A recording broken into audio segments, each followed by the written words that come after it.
There are two broad approaches to bone binding in Blender. One option is to use a bone binding plugin such as Rigify or AutoRig Pro. The other way is to bind the bones one by one manually. I think it would be better to learn how to bind bones manually first, understand the principles clearly, and then use the plugin. Otherwise, you'll be overwhelmed by all the configurations and bones in the bone binding plugin. This video will first show you how to manually bind bones to your character, and then show you how to use Epic Fig Rig to bind bones to LEGO minifigure. Let's use my character as an example to see what the core bones are. Let's look at the body first. The whole body contains 6 bones. For controlling the bone of the neck, for controlling the bone of the chest, for controlling the bone of the upper belly, for controlling the bone of the lower belly, for controlling the bone of the hip. All of these bones control parts of the body, and there is one bone that controls the whole body. The arm and hand contain a total of 7 bones. For controlling the bone of the upper arm, for controlling the bone of the lower arm, for controlling the bone of the palm of the hand, for controlling the bone of the palm of the thumb. The bones used to control the fingers. It should be noted here that the finger parts need to be specific to the model. If it is a realistic character model, then more bones are needed. 1 bone for each knuckle here because it is a cartoon character. Only 1 bone is used to control the fingers. IK bones for controlling the whole arm and hand.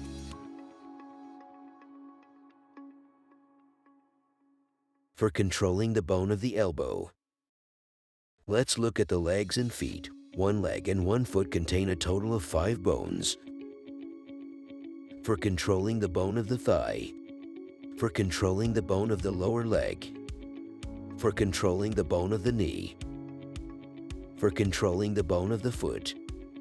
IK bones for controlling the whole leg and foot.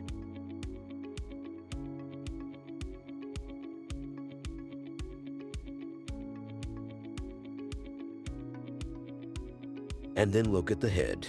The whole head has 3 bones. For controlling the bone of the head. For controlling the bone of the eye. For controlling the bone of the mouth.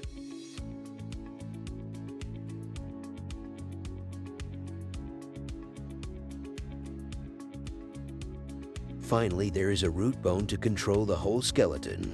There are 34 bones in total, which are used to control the whole character. But we don't need to manipulate every bone when we use bones to insert keyframes.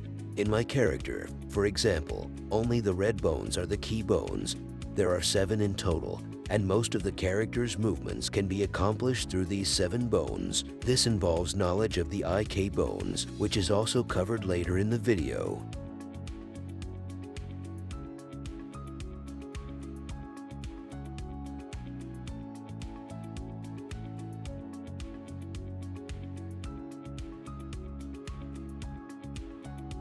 Next, we bind the bones to the Grogu minifigure according to the skeletal structure we just described. Add armature. Create the first bone. This bone is used as the hip bone. Adjust it to the right position. You can press F2 to change the name. Go to Edit Mode. Select the orb at the top of this bone and press E to create a second bone. This operation is a shortcut to extrude. The second bone is the lower belly bone. Create a third bone in the same way, as an upper belly bone. Extrusion of the 4th bone as a chest bone. Once the 4 bones of the torso have been created, adjust the position of each bone. You can hide the areas that affect the adjustment position.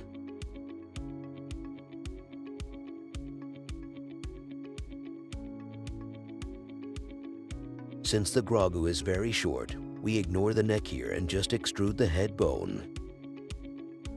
Grogu has 2 long ears, and the different forms of the ears are a good reflection of Grogu's emotions, so it is necessary to bind bones to the ears as well to control them, which is not the same as a normal human model.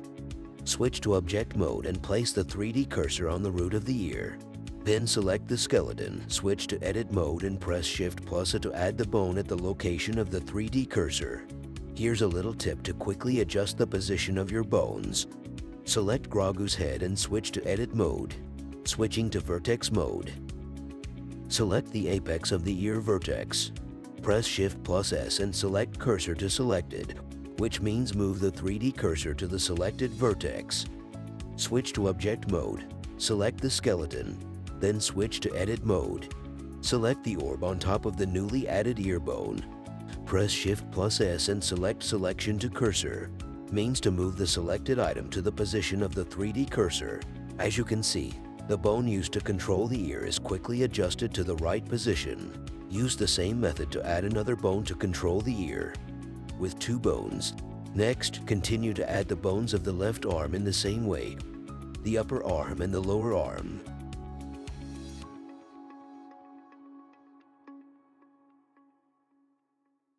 When we add bones that are symmetrical, we only need to add one side and name them with a left-right identifier at the end of the name, Rig XXXL, Rig XXXR.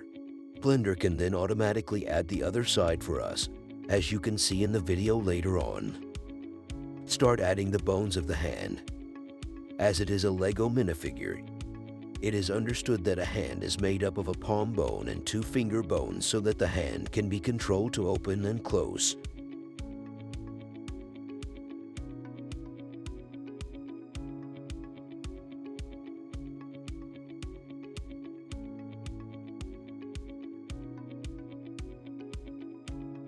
Then select the orb at the top of the lower arm bone and extrude another bone, stretching this one a little to act as the IK bone that controls the arm and hand. In the same way, add the bones for the left leg and the left foot, remembering that there are also IK bones that control the legs and feet, and then name the bones, again remembering to carry the left and right signs.